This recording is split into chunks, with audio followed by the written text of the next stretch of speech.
have any questions? Okay. Just how was your questioning of the Rasta tradition being so male-oriented that you started when you were searching for that sense of self? How was that received by the community? That's a good question. Excuse me, can you repeat the question? Because I couldn't hear it. I don't know if anybody else can hear it. I'll let her regurgitate it because it'll be more clear. Okay. Thank you. So, she asked, how was my questioning of the patriarchy within the Rastafari movement received by members of the movement? I think I'll start with the sisters because they also had a reaction to it. I think that they were glad that someone had the courage to do it. So oftentimes we would talk and they would ask questions and, you know, sound disgruntled. And then I would think that maybe at a Nyabingi or reasoning that I would go and I would voice their concerns thinking I had backup. And then getting out there and like, yeah, well, we felt, and then looking at me like, that's you, right? So I learned very early on that, you know, that I might be alone on the front line with this type of challenging. Brethren at first thought it to be nonsensical, you know, like, I remember very vividly saying at a gathering with brethren, well, how do you know God is a man? Just like, how do you know that? And then the entire group looking at me like, where is she coming from? Like, why are you even here if you don't automatically fit in with that program? But as the years went on, they got used to it and they almost anticipated it. Sometimes when things would be a little off, people would look like, we know she's gonna say something, you know. So after a while, you know, it never really bothered me, you know, to stand up. But yeah, now I think it's very different from when I wrote Roaring Lioness. It's very, very different. Now when we go to religious services, oftentimes you don't just hear the name of Haile Selassie in reverence, you also hear Empress Menen in unison. So I'm glad to see that, and I'm also glad to be one of the front runners for that change. That's very brave. Thank you. Any more questions? Yes, very area. Yeah. Any other questions? Has anyone here read the book? You have? I have read it. What do you think of it? I think it's a beautiful love story. Even though it's about Rastafari, I think in general it's just a beautiful love story. I think in our journey, we meet such ones that's a spiritual connection where you don't have to have words, and that's because we tap into that individually so that we can link ones and ones together. But my opinion, sometimes that doesn't last long. It's like you only get a little bit of it on earth. So I like how the book went in the physical realm, in the spiritual realm, because a lot of times we don't touch those realms. Right. And to put it in a love story, I think it's teaching the brethren how deep a sistren can love. And if the brethren is really on his vibration high, he can love in those ways. Because we can't love in a Western mindset, and that's where we're at. We're only in the physical because even when one's transcend, it's still a love. That love doesn't disappear. So the book for me, I could relate to the book, but I felt the power in the love story of the book in Rastafari. Because if we truly tried it properly, we should all feel that at some point in the tribe. Yes, sir.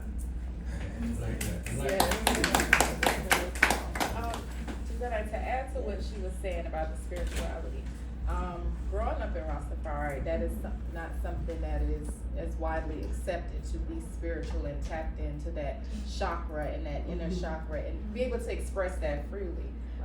With writing this, how did you feel that would be received by not only the sistren but the brethren as well? I think, and you're right, there was certain, like, it's interesting to even be in a shop like this. Because I remember, cause I've been in Rastafari in the Liberty for 35 years, since I was 16. And we didn't talk about chakras, they talk about chakras. We didn't talk about, you know, fifth dimensional energies, you know, so, I just realized that Rastafari has not reached its pinnacle, that Rastafari has not stopped growing, and that when you study Haile Selassie and you look at his life and all of the different metaphysical practices that he, you know, that he was a part of, he participated in, it allows you to grow. You know, it's okay to expand. And I think what the characters were doing were actually tapping into latent energies that were innate to who they are as individuals and not shying away from them. And they began to see themselves become more powerful as they tapped into it. You know, so I think that once you see that something works for you, you will be a fool. I don't care if it's not written in your manual, right?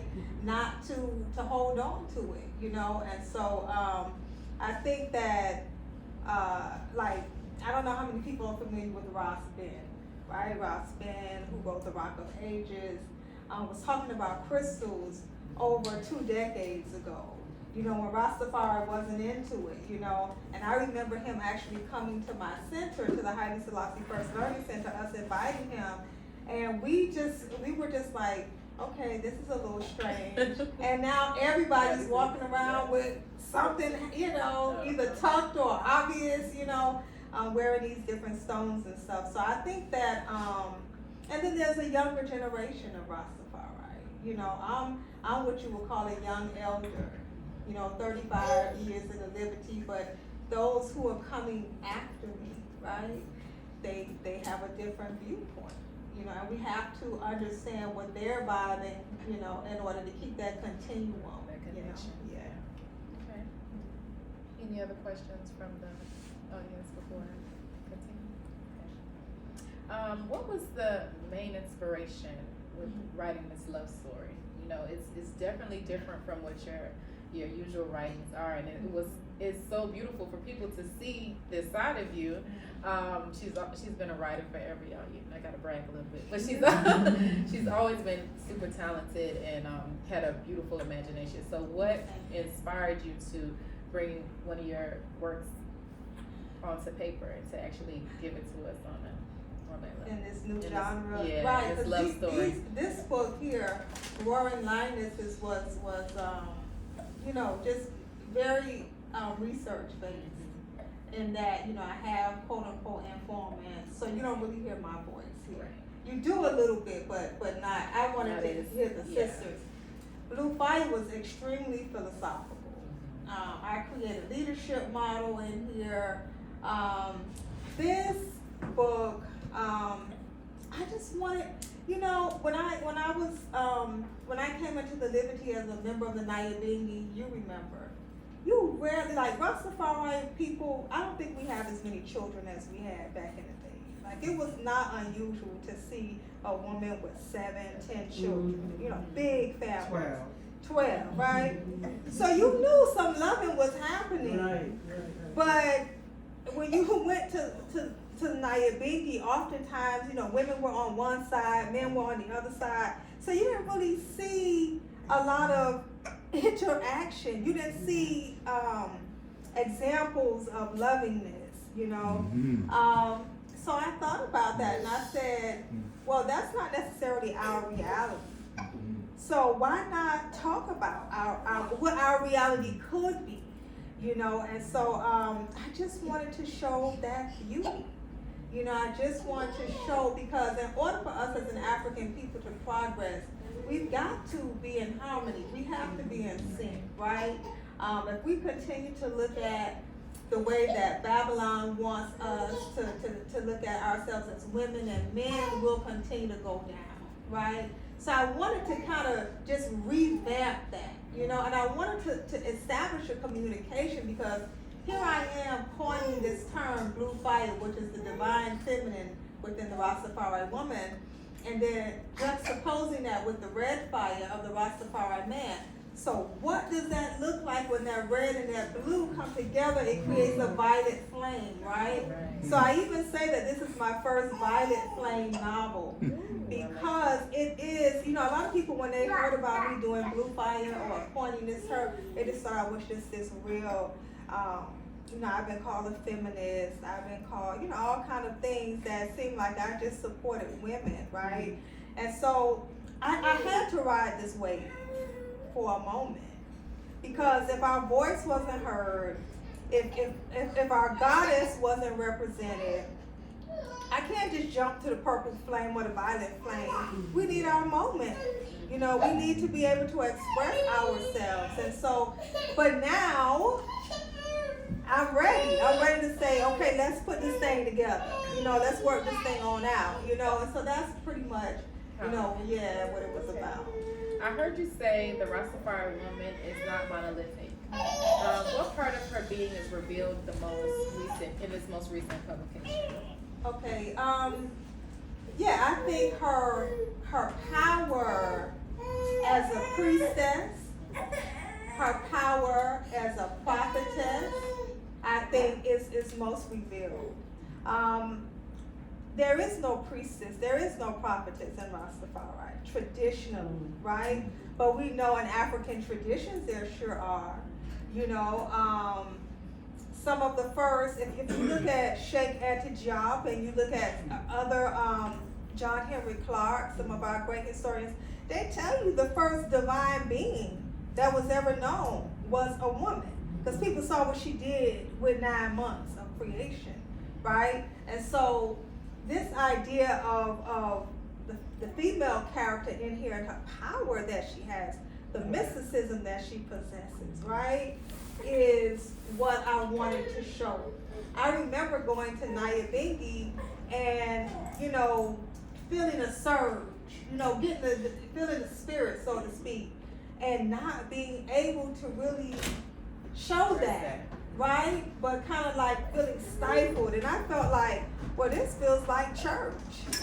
You know, if I can't get up, if I can't, you know, shout, if I can't, you know, I didn't necessarily want to beat the drums, you know, but if I can't really, you know, prophesize the way I feel like I need to up in here right now, then why am I really here?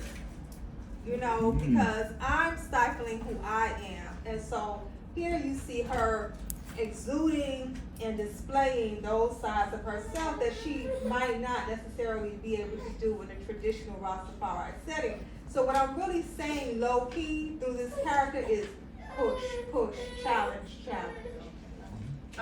Adeola, that name is just, I don't know, it just feels so powerful. Why did you choose that name for your character? And what does it mean?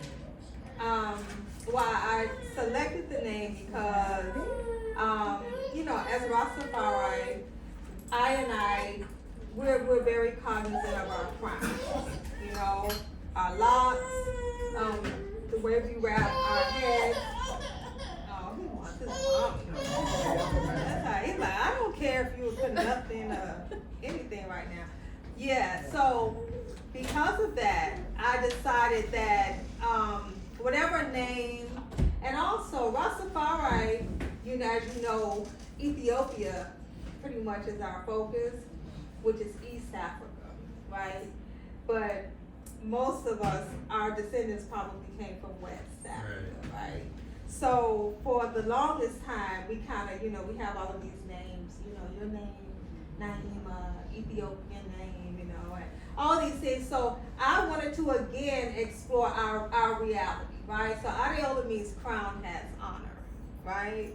So all of the Ade names are crown, you know. So yeah, so that's why I chose that name. I thought it was beautiful, and I think throughout the book she holds her crown high. She keeps it straight.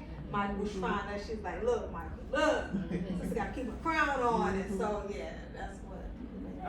Ross Michael, it was like, he's just this, ooh, if we had this in Rastafari, every woman would want to be a Rastafari woman, just realistically. So, how do you find a Ras Michael? Like, where are they? Because Where is Ross Michael? because this story really, it taps into that, like the sis was saying, it's like, this is beautiful. We want this. We want to be able to experience this. We don't want to be stifled. So how do we find these Ross Michaels, or how do we help these men become more like Ross Michael? That's a great question. I think you conjure a Ross Michael. You kind of have to conjure Michael up because there's something called a law of attraction. We all know that, right? It's your energy. You know what I'm saying? It's what you're willing to put up with. It's what you want, right? It's your standard, right? And I think that's how, because in the book, it's interesting that Adeola has really, she's in a relationship that's not working, okay? And so while she's in that relationship, she's thinking about, like, what do I need? Because somebody could tell you what you need and it ain't what you need. Somebody could tell you that I love you, but it ain't the kind of love that you want, right? Yes. Just because you love me doesn't mean I have to accept that love. That's not the love I want. And so I think with Adeola, she's at the point where she knows her standards. Her values are a little different. And so she's willing to put that energy out there. And as soon as she puts that energy out there, let me tell you something. When you put that energy out there, you are going to get 75% of what you conjure is going to come your way. And you're going to say, damn. 75%. This is a high. I never got 75% before. And I think it's at that point that you're most challenged, right? And you have to decide, you know what? I ain't taking 75. It's like one of those games where you say deal or no deal. And especially when you a certain age, you really be like, nah, I ain't going through this no more. And so I think with Adeola, she's at that point where she believes in herself enough, feels whole enough within herself to know this is it. And sure enough, that's the energy that she gets. So I really do think it was conjured. I'm not gonna say she did any spells, but it was her energy. Okay. So basically saying, I'm gonna attract what I put into the universe. That's right. And not settling in a sense. Yeah. Okay. Your books have shed light on different aspects of the Rastafari woman's liberty. What is next for you? Well, in conjunction with writing, I also hold Rastafari women retreats. Yes, and so for 3 days, we are in a secluded space where we focus on our strengths. We focus on our leadership capabilities, because I do believe that with this shift within Rastafari, that women are going to take a different role within the liberty. And so I want to help my sisters prepare. Some of us are already prepared because we're already on the front line, but there's something about being in the company of other like-minded individuals that can help ignite your fire on a different level. So that's one of the things that I'll be hosting. We took a break during COVID, and so March of this year in Orlando, we'll be doing it again. March. What did I say? Of this year? Thank you, daughter. 23, and so next year we'll be doing it. I think it's March 31st through April 2nd. Okay, and is there an age limit, or is it 18? No, but the youngest we've had is about 15, and 70, 15 to 70. So you get an opportunity to learn from a wide variety.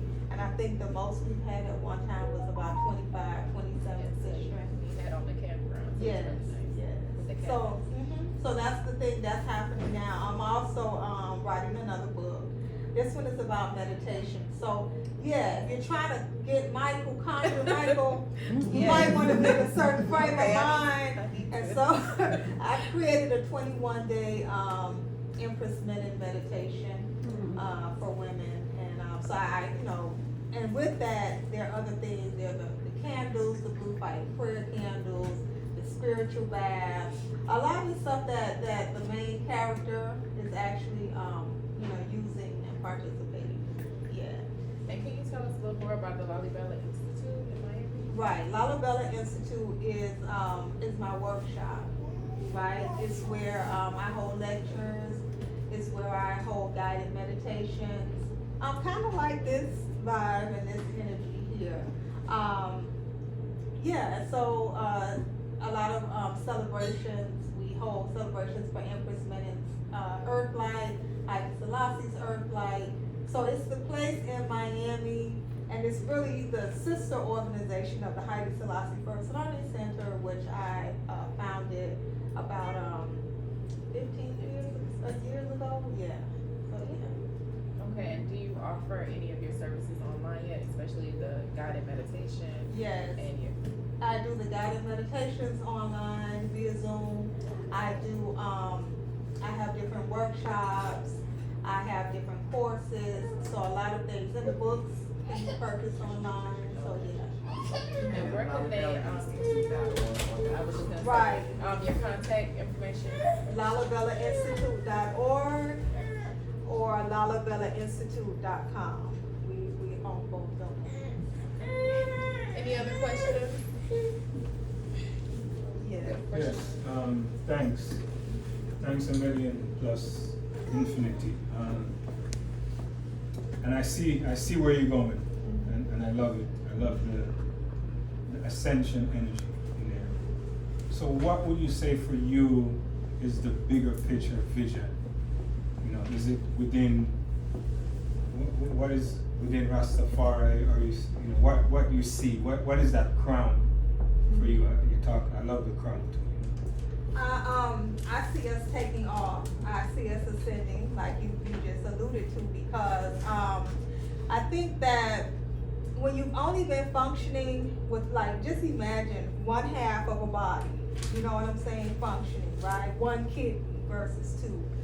I think that once the Rastafari woman is really accepted for all of her power, because by kind of relegating her to the back seat, then there are a lot of things that that we missed out on as a nation and as a people. So I look forward to seeing us go full speed ahead. So that's one thing. As far as our children, our main concern for me, I look forward to seeing us create more infrastructure. Because you can raise children, you can attempt to raise children in a certain liberty, but if they don't have the schools, if when they graduate from schools you don't have places of employment for them, right? Then all you're doing is spewing rhetoric. You should be this way, you should do this, you should do that, but then there's nothing to really uphold that.